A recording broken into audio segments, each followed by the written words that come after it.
The vault at Buckingham Palace has become the silent witness to a stunning shift in royal power. As the heavy steel doors groaned open in early July 2026, it wasn't just jewelry being moved, it was the visible transfer of institutional authority.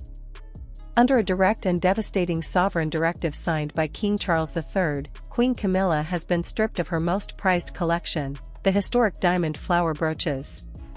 This is not a temporary loan. It is a permanent, legally binding transfer of the crown's most powerful visual symbols from the Queen's private apartments to the custody of Catherine, Princess of Wales. Palace insiders report that the directive, delivered to the keeper of the Privy Purse at 8:30 a.m., bypassed all standard committee consultations, leaving staff in a state of shock. For Camilla, who has worn these 19th-century diamond floral sprays for over 2 decades to project her status as the senior matriarch, the move is being described behind closed doors as a public humiliation. The timing of the order was as calculated as the move itself. King Charles signed the document in his private study while the Queen was away in Wiltshire, effectively avoiding a domestic confrontation. By doing so, however, he sent an unmistakable signal to the court. The primacy of the bloodline now supersedes his marriage. While Camilla's inner circle scrambled to understand how such a forced transfer could be executed without her consent, investigators pointed to a previously dormant, highly confidential legal instrument, a secret clause buried within Queen Mary's 1953 will. This clause has provided the king with the constitutional justification to reclaim these heirlooms for the future queen consort. The move marks a profound and permanent reordering of the palace hierarchy. As the custodian logged the transfer in the central inventory, it became clear that Charles is not merely managing a collection of diamonds, he is actively positioning the Princess of Wales as the sole heir to the monarchy's visual legacy.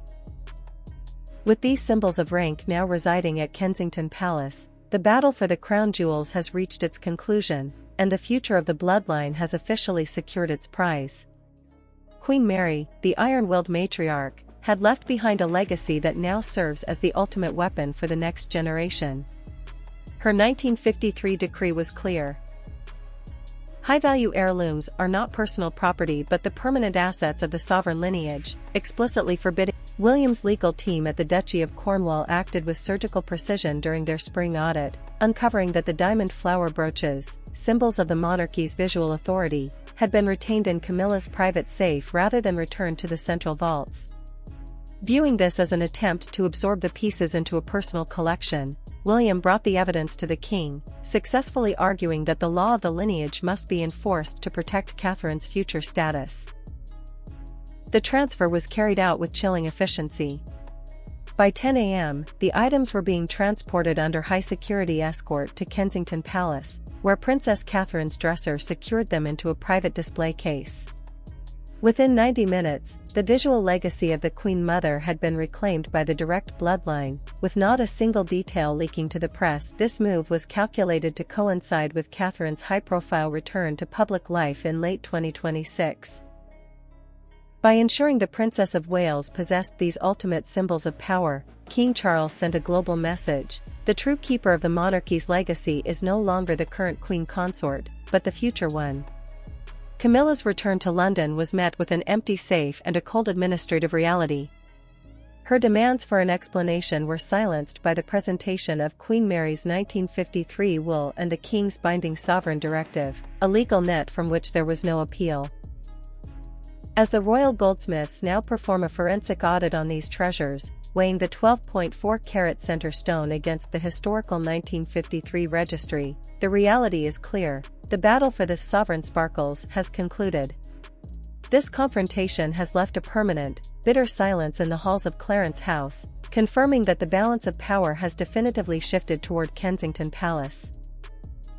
The precedent is now set, and the ancient laws of the crown have effectively sidelined the current queen consort, ensuring that the monarchy's most precious symbols remain under the ironclad protection of the direct bloodline. The history of these diamond sprays is steeped in the narrative of royal survival, having served as visual beacons of resilience for the Queen Mother during the darkest days of the 20th century. Because they represent far more than mere ornamentation. Serving as symbols of undisputed legitimacy, Their unauthorized departure from the central vault was treated as a major security and constitutional breach when inventory clerks flagged the empty ledger for these high-value pieces in May 2026. The investigation uncovered a startling reality: the Queen Consort had not merely forgotten to return them, she had dispatched them via a private driver to her Wiltshire estate, Ray Mill House. By moving state assets to an uninsured, non-royal property, Camilla had Private correspondence later confirmed that this was a strategic move born of insecurity. Sensing her visual authority being eclipsed by the global fascination with Princess Catherine, Camilla had attempted to secure a monopoly on the collection to prevent being visually overshadowed at state events.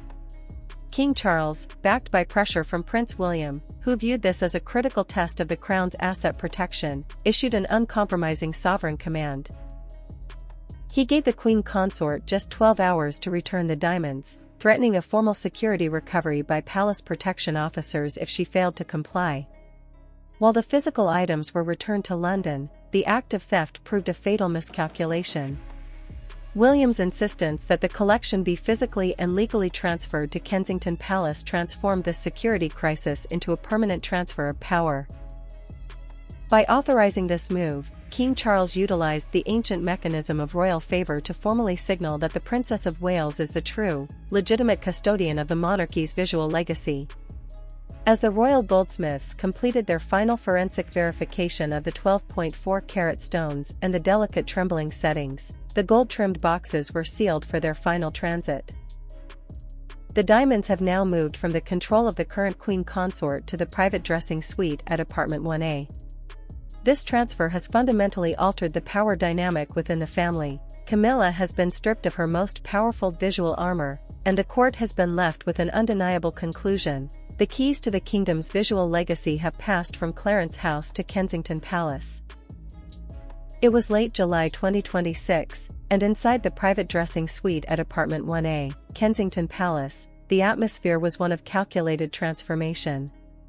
As Princess Catherine's personal stylist carefully lifted the acid-free tissue to reveal the royal blue velvet gown for the upcoming autumn state reception, the 3 empty grooves in the Morocco leather case told a story of profound institutional realignment. When Catherine pinned the largest diamond flower spray to her lapel, she wasn't just donning jewelry, she was reclaiming a symbol of sovereignty. This wasn't a spontaneous fashion choice. It was the final execution of a master plan directed by military-grade precision.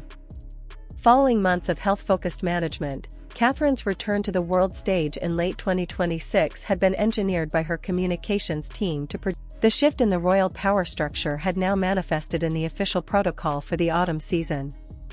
While Camilla's schedule was being systematically adjusted toward lower-profile domestic charities, the upcoming state reception would place Catherine directly alongside King Charles in the main receiving line. This changing of the guard was confirmed by a confidential legacy briefing drafted by the King's advisors at Sandringham. The document, which detailed a pre-planned handover of symbolic authority, convinced King Charles that the long-term relevance of the crown required an immediate and decisive shift in focus to the younger generation. Acting on these findings, Prince William successfully lobbied the Lord Chamberlain to grant Kensington Palace primary booking rights over the historical heirloom vaults. Consequently, Catherine's design team began the meticulous task of tailoring her wardrobe around these diamonds, while royal gemologists fitted the brooches with modern security clasps, treating them not as personal accessories, but as active instruments of state policy. For Camilla's inner circle, the sight of these pieces being meticulously prepared for Catherine's use felt like an intentional erasure of her own 2-decade tenure. But for the palace administration, the message was clear. The diamond flower brooches had returned to their rightful place in the bloodline. As Catherine prepared to step back into the spotlight, the corridors of power shifted definitively toward Kensington Palace, leaving Clarence House to face a new, diminished reality in the hierarchy of the crown.